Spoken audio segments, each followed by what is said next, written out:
Hello everyone. I dedicate today's reading to my special baby sister, Belinda, who lives in Los Angeles in America, and we're going to be able to spend Christmas together this year.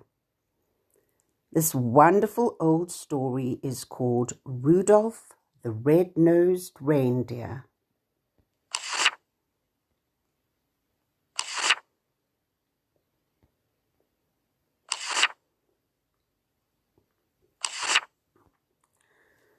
"'Twas the day before Christmas, and all through the hills the reindeer were playing, enjoying the spills of skating and coasting and climbing the willows, and hopscotch and leapfrog, protected by pillows. While every so often they'd stop to call names at one little deer not allowed in their games. Ha ha! Look at Rudolph, his nose is a sight. It's red as a beet, twice as big, twice as bright." While Rudolph just wept. What else could he do? He knew that the things they were saying were true.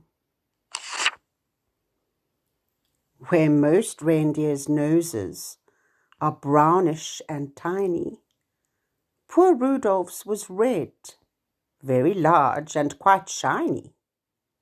In daylight it dazzled. The picture shows that. At night time it glowed like the eyes of a cat. And putting dirt on it made it just look muddy. Oh boy, was he mad when they nicknamed him Ruddy. Although he was lonesome, he always was good, obeying his parents as good reindeer should. That's why, on this day, Rudolph almost felt playful. He hoped that from Santa, soon driving his sleigh full of presents and candy and dollies and toys, for good little animals, good girls and boys, he'd get just as much, and this is what pleased him, as the happier, handsomer reindeer who teased him. So as night and a fog hid the world like a hood, he went to bed hopeful. He knew he'd been good. While away, way up north, on the same foggy night, old Santa was packing his sleigh for its flight. "This fog," he complained, "will be hard to get through." He shook his round head, and his tummy shook too. "Without any stars or a moon as our compass, this extra dark night is quite likely to swamp us.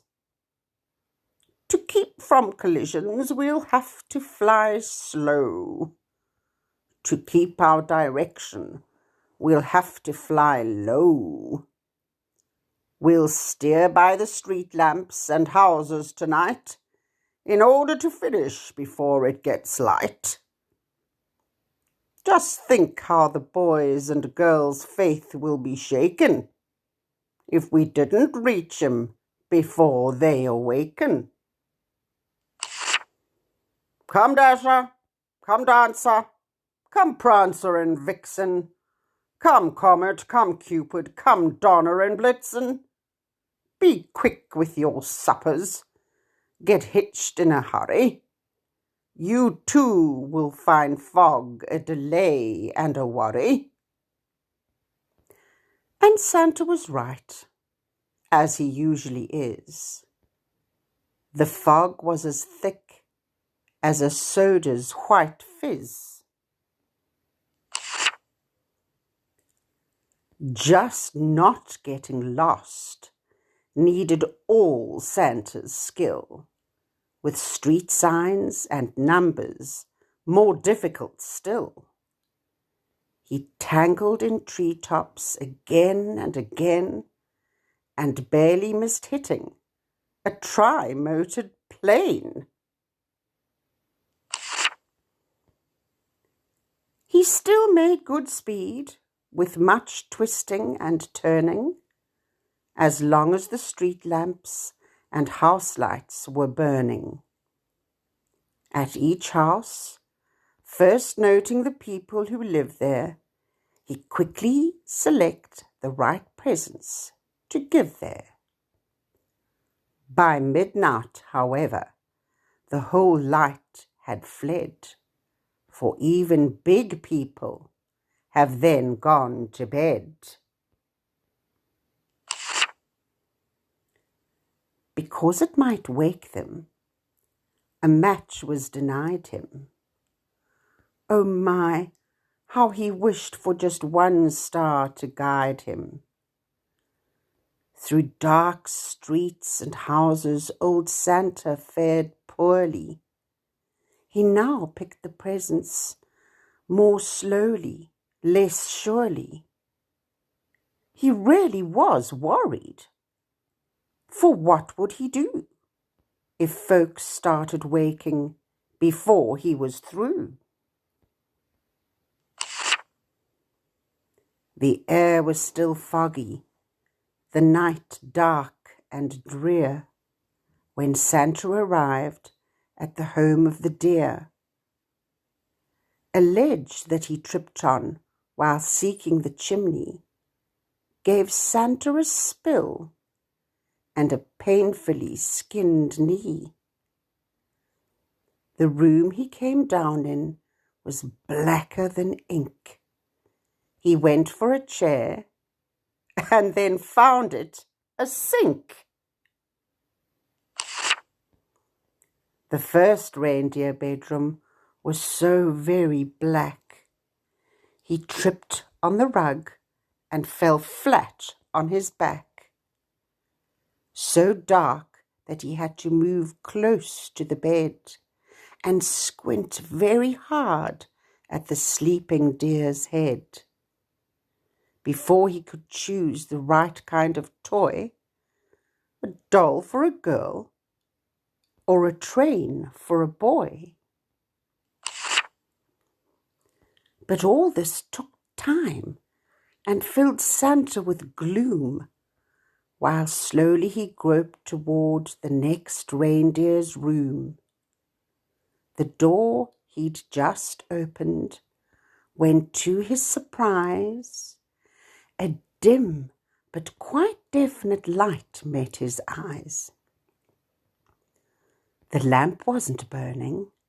The glow came instead from something that lay at the head of the bed.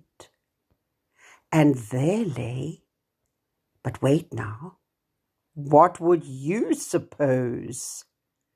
The glowing, you've guessed it, was Rudolph's red nose. So this room was easy. This one little light let Santa pick quickly the gifts that were right. How happy he was till he went to the door. The rest of the house was as black as before. So black that it made every step a dark mystery. And then came the greatest idea in all history. He went back to Rudolf and started to shake him, of course very gently, in order to wake him. And Rudolf could scarcely believe his own eyes. You just can imagine his joy and surprise at seeing who stood there, so real and so near, while telling the tale we've already told here. Poor Santa's sad tale of distress and delay, the fog and the darkness and losing the way, the horrible fear that some children might waken before his complete Christmas trip had been taken. And you, he told Rudolf, may yet save the day. Your wonderful forehead may yet pave the way for a wonderful triumph. It actually might. Old Santa, you notice, was extra polite to Rudolf regarding his wonderful forehead.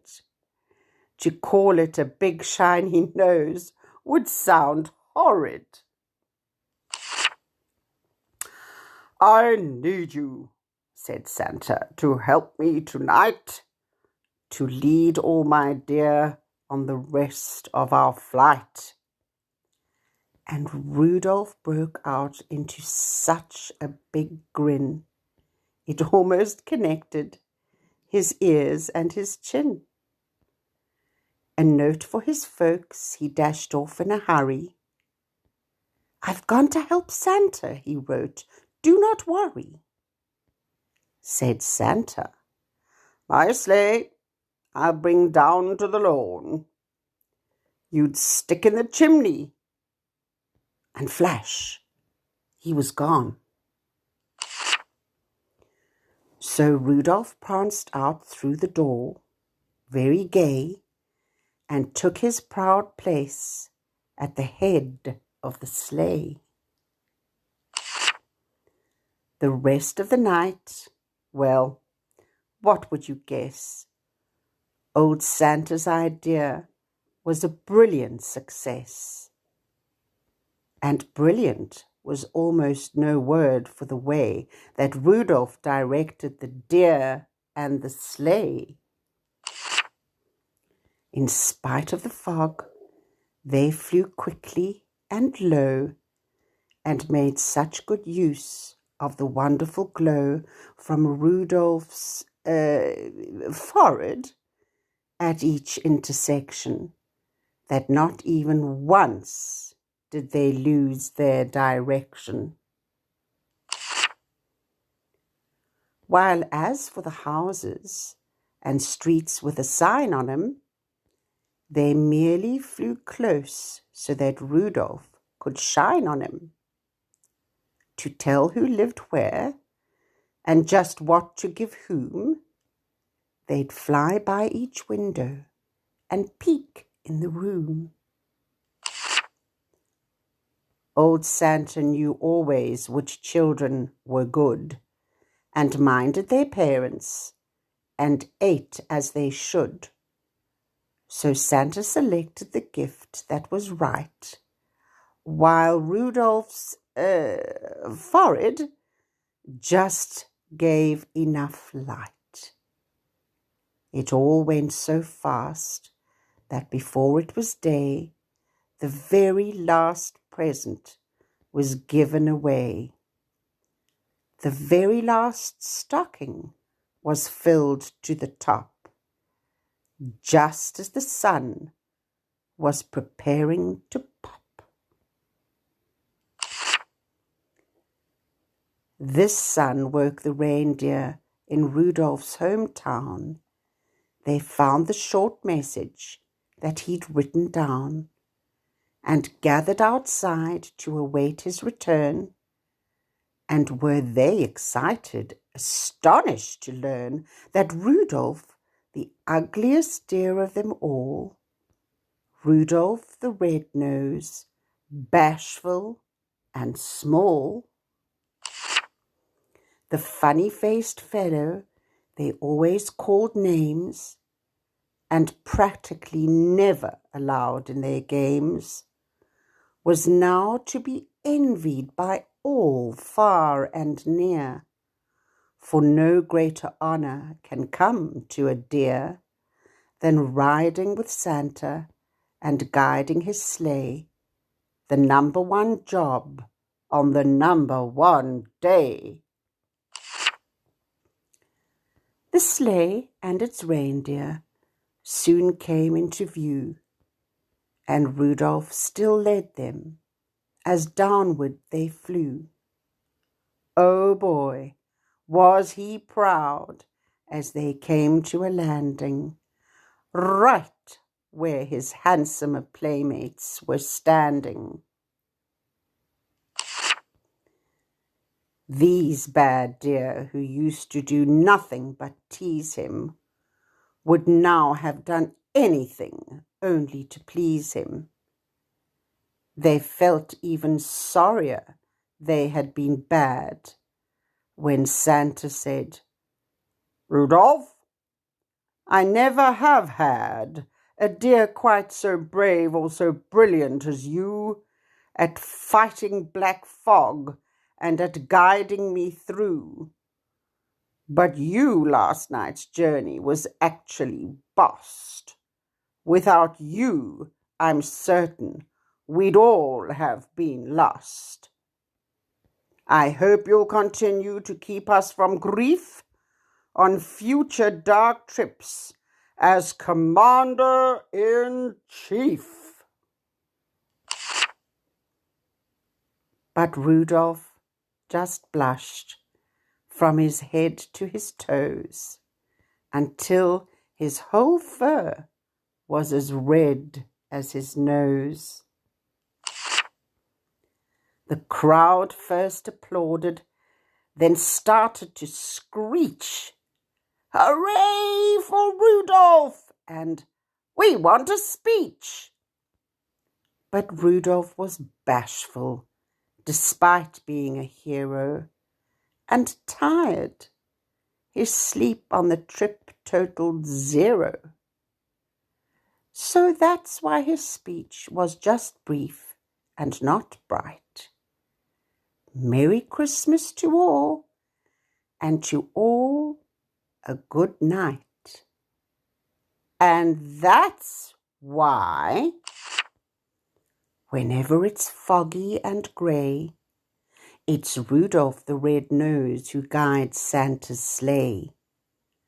Be listening this Christmas, but don't make a peep, 'cause that late at night children should be asleep. The very first sound that you'll hear on the roof, provided there's fog, will be Rudolph's small hoof. And soon after that, if you're still as a mouse, you may hear a swish as he flies round the house and gives enough light to give Santa a view of you and your room. And when they're all through, you may hear them call as they drive out of sight, "Merry Christmas to all, and to all a good night."